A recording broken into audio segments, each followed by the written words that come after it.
इतिहास में कुछ कहानियां, घटनाएं नहीं होती, वो हमारी चेतना पर एक गहरी छाप छोड़ जाती। वो हमें ये सोचने पर मजबूर करती हैं कि इंसान होने के असली मायने क्या हैं। बिल्कुल। आज हम एक ऐसी ही कहानी की परतों को खोलने जा रहे हैं, एक ऐसे सर्वोच्च बलिदान की कहानी जिसमें किसी ने सोना, चांदी या कोई राज्य नहीं, बल्कि अपने जीते जी अपनी अस्थियां दान कर दी। हाँ, ये कहानी है महर्षि दधीची की। और देखिए, हमारा मकसद सिर्फ इस कहानी को फिर से सुनाना नहीं है। हम ये समझने की कोशिश करेंगे कि त्याग और धर्म के बीच का वो असली रिश्ता क्या है।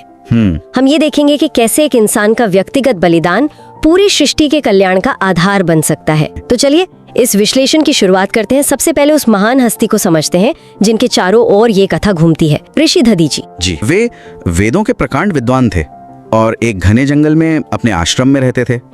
उनका जीवन बड़ा ही कह सकते हैं सरल और सात्विक था, आज के दुनिया के शोर शराबे और एम्बिशन से कोसों दूर।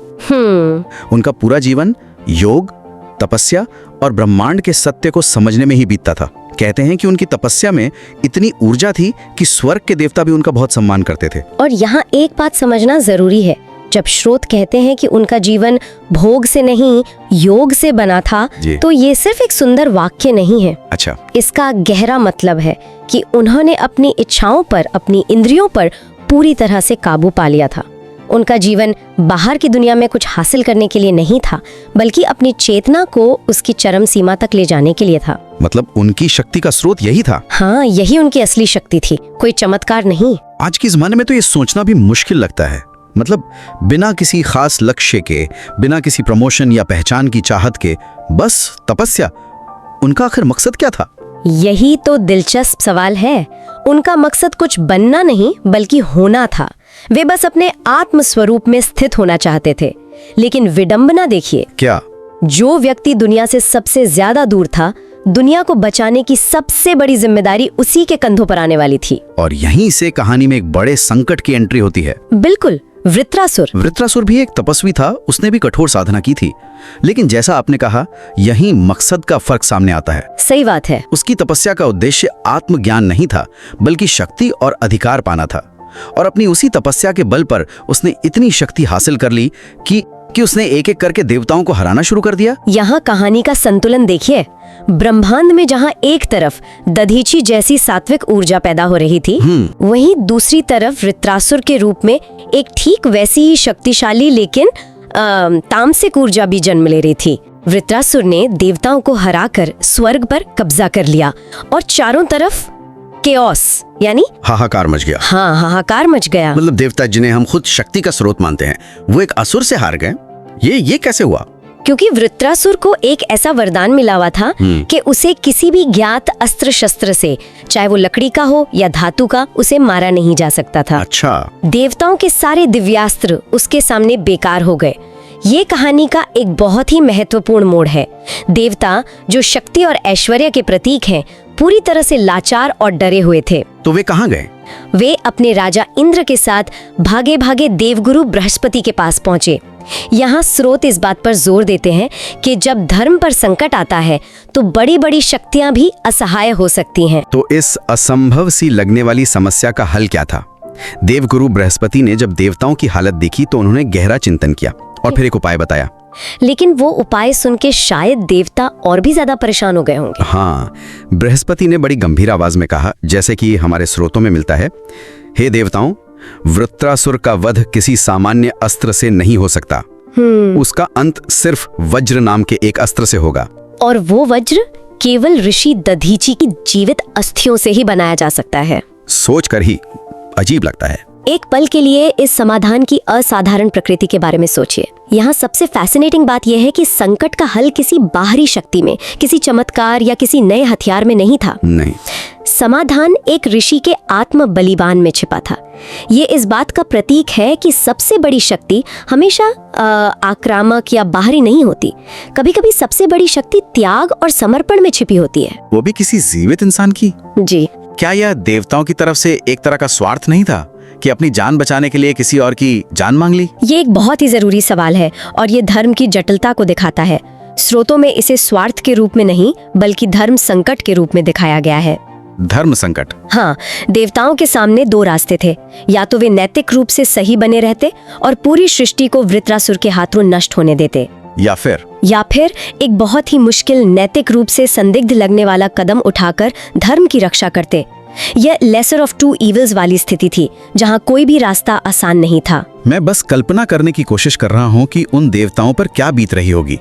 आपको दुनिया बचाने का एक रास्ता बताया जाता है और वो रास्ता इतना खौफनाक है कि आप उसे लेने से पहले 100 बार सोचें। बिल्कुल। देवराज इंद्र का तो शर्म से सिर झुक गया। वे कैसे उस महान ऋषि से उनके प्राणों का दान मांगते जिनका वे खुद इतना सम्मान करते थे। ये सिर्फ दुविधा नहीं थी, ये उनके अहंकार की भी परीक्षा थी। वे देवता थे, हमेशा देने वाले, मांगने वाले नहीं। सही बात है। एक तपस्वी की कुटिया के सामने भिखारी बनकर जाना, ये उनके लिए सिर्फ मुश्किल नहीं बल्कि शायद अपमानजनक भी रहा होगा। इंद्र की शर्म इसी बात का प्रतीक थी। फिर भी दुनिया को बचाने के लिए सभी देवता भारी मन से ऋषि दधीचि के आश्रम पहुंचे। वो दृश्य सोचने जैसा है। स्वर्ग के सभी शक्तिशाली देवता एक तपस्वी की कुटिया के बाहर याचक बनकर खड़े थे। जी। इंद्र ने कांपती हुई आवाज में ऋषि दधीचि से प्रार्थना की। उन्होंने कहा, हे महर्षि, पूरी सृष्टि संकट में है। वृत्रासुर के अत्याचार से धर्म का नाश हो रहा है। और फिर उन्होंने वो बात कही। हाँ, उन्होंने कहा कि गुरु बृहस्पति ने बताया है कि यदि आप अपनी अस्थियों का दान दें तो उनसे बने वज्र से ही उसका अंत हो सकता है और धर्म की रक्षा हो सकती है। ये सुनते ही पूरे आश्रम में एक गहरा सन्नाटा छा गया होगा। सबकी नजरें ऋषि दधीचि पर टिक गईं। बिल्कुल, लेकिन उनकी प्रतिक्रिया वैसी बिल्कुल नहीं थी जैसा देवता सोच रहे थे। उन्होंने कोई गुस्सा, कोई दुख या कोई डर नहीं दिखाया। नहीं, वे बस मुस्कुराए, एक बहुत ही शांत और सौम्य मुस्कान। और फिर उन्होंने जो जवाब दिया वो इस पूरी कहानी का सार है, कह सकते हैं। उन्होंने बहुत ही शांत और गहरे स्वर में कहा, अगर इस नश्वर शरीर के त्याग से संसार का भला हो सकता है तो इससे बड़ा सौभाग्य मेरे लिए और क्या होगा। यह अकल्पनीय है। ये एक वाक्य उनके आत्मज्ञान के शिखर को दिखाता है। वे शरीर और आत्मा के फर्क को समझ चुके थे। मुझे सबसे ज्यादा हैरान उनकी यही मुस्कुराहट करती है। मतलब कोई अपनी मौत की खबर सुनकर मुस्कुरा कैसे सकता है? कोई डर नहीं, कोई मोह नहीं। ये कैसे मुमकिन है? ये इसलिए मुमकिन है क्योंकि वे शरीर को मैं नहीं बल्कि मेरा मानते थे। अच्छा। जैसे हम अपने कपड़े बदलते हैं, उनके लिए शरीर वैसा ही एक साधन था, साध्य नहीं। उन्हें ये पता था कि ये शरीर तो एक दिन वैसे भी नष्ट हो ही जाएगा। तो अगर इसके नष्ट होने से धर्म और संसार की रक्षा होती है तो ये इस शरीर का सबसे अच्छा उपयोग है। ये दान के बारे में नहीं, ये उपयोगिता या यूटिलिटी के बारे में भी है। मतलब उन्होंने अपने शरीर को तब त्यागा जब उसकी सबसे ज्यादा जरूरत थी। बिल्कुल सही। और इसके बाद जो हुआ वो शायद इतिहास का सबसे दिव्य और निस्वार्थ बलिदान का क्षण था। ऋषि दधीचि शांत भाव से योगासन में बैठ गए, जैसे वो रोज ध्यान करते हों। कोई ड्रामा नहीं, कोई दुख नहीं, कुछ नहीं। उन्होंने अपनी चेतना को एकाग्र किया और अपनी इच्छा से अपने प्राणों को शरीर से अलग कर दिया। कहते हैं उस क्षण प्रकृति भी स्तब्ध हो गई थी। इस काम के आध्यात्मिक महत्व को समझना बहुत जरूरी है। ये मृत्यु नहीं थी, ये आत्महत्या तो बिल्कुल नहीं थी। नहीं, ये लोक के लॉर्ड के लिए चेतना का एक कॉन्शियस एग्जिट था, एक समर्पित प्रस्थान। उन्होंने अपने शरीर को एक यज्ञ की आहुति की तरह अर्पित कर दिया, जिसका हवन कुंड संसार का कल्याण था। जी, और जिसका उद्देश्य धर्म की स्थापना थी। ये देह दान का शिखर है जहां इंसान अपने मैं को पूरी तरह से मिटाकर हम यानी पूरे विश्व के लिए समर्पित हो जाता है। उस दिव्य त्याग के बाद देवताओं ने भारी मन और गहरी श्रद्धा के साथ उनकी पवित्र अस्थियों को इकट्ठा किया।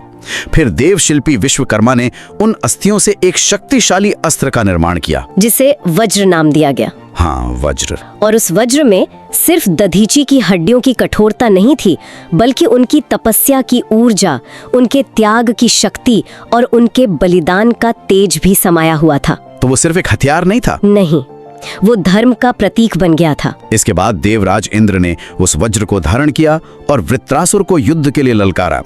दोनों के बीच भयंकर युद्ध हुआ, लेकिन अंत में ऋषि दधीचि की अस्थियों से बने उसी वज्र के प्रहार से इंद्र ने वृत्रासुर का वध कर दिया। इस तरह अधर्म का अंत हुआ, धर्म की फिर से स्थापना हुई और स्वर्ग से लेकर पृथ्वी तक शांति लौट आई। और ये सब मुमकिन हुआ एक ऐसे ऋषि के बलिदान से, जो शायद चाहता तो अपनी तपस्या के बल पर हमेशा जीवित रह सकता था। बिल्कुल। तो इस पूरी चर्चा को अगर हम समेटें तो इस कहानी का सबसे गहरा संदेश क्या है? हमारे स्रोत बताते हैं कि धर्म केवल अच्छी बातों, सिद्धांतों या पूजा पाठ से जिंदा नहीं रहता। नहीं। धर्म बलिदान से जिंदा रहता है।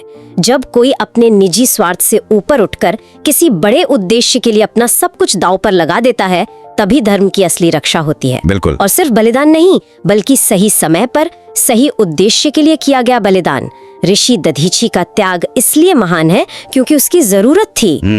और ये कहानी एक सच्चे महापुरुष की परिभाषा भी तय करती है। महापुरुष वो नहीं जिसके पास बहुत शक्ति या धन हो, बल्कि वो हैं जो अपना सर्वस्व लोक कल्याण के लिए अर्पित कर दें। जी, ऋषि दधीची इस परिभाषा के सबसे बड़े प्रतीक हैं।